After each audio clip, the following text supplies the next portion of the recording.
Wakilan mahasiswa kembali mendatangi gedung DPR menagih jawaban tuntutan 17+8. Dengan aksi bertajuk Piknik Nasional, mahasiswa meminta DPR merespons tuntutan yang sudah disampaikan. Setelah menggelar rapat konsultasi dengan pimpinan fraksi, DPR pun menjawab tuntutan rakyat 17+8. Perwakilan mahasiswa kembali mendatangi gedung DPR menagih jawaban tuntutan 17+8 Jumat lalu. Dengan aksi bertajuk Piknik Nasional, mahasiswa meminta DPR merespons tuntutan yang sudah disampaikan. Mereka menggelar aksi damai bertepatan dengan jatuhnya tenggat waktu 17 tuntutan ini di depan gedung DPR. Bahwa kami datang dengan tuntutan dan kami tidak datang dengan kompromi. Kami ingin bagaimana 17+8 tuntutan ini dipenuhi dan kami tidak punya ekspektasi untuk banyak dialog dan kompromi. Tak berselang lama, DPR menjawab tuntutan rakyat dengan kodifikasi 17+8. DPR yang diminta membekukan kenaikan tunjangan anggotanya merespons dengan menyetujui jika tunjangan perumahan anggota DPR dihentikan. Anggaran lain yang dinilai jadi pemborosan juga dievaluasi.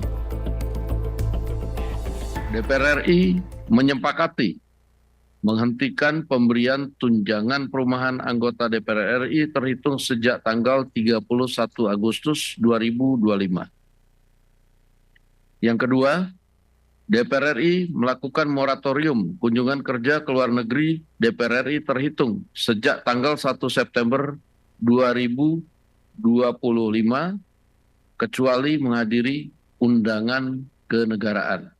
DPR RI akan memangkas tunjangan dan fasilitas anggota DPR setelah evaluasi.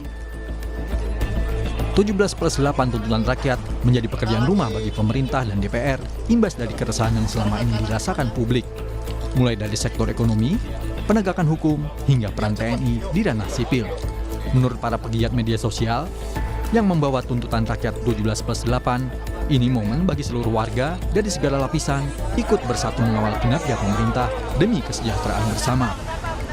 DPR juga dinilai bisa merespons tuntutan ini secara tepat. Masyarakat juga dapat mengawal tuntutan warga melalui sosial media. Salah satu pertanyaan yang sering ditanya, apakah realistis mengerjakan 17 tugas dalam 5 hari?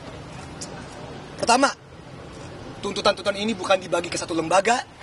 Tuntutan-tuntutan ini dari 17, 2 atau 3 per institusi. Dari DPR, Polri, TNI, dan juga Presiden.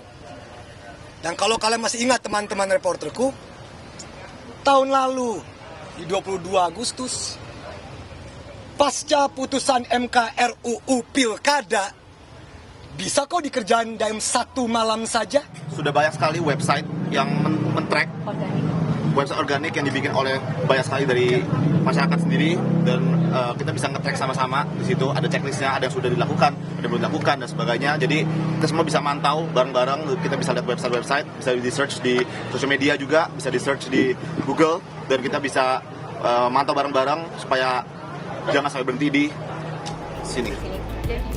Peran TNI masuk dalam salah satu tuntutan rakyat 17+8 yang digaungkan oleh masyarakat belakangan ini.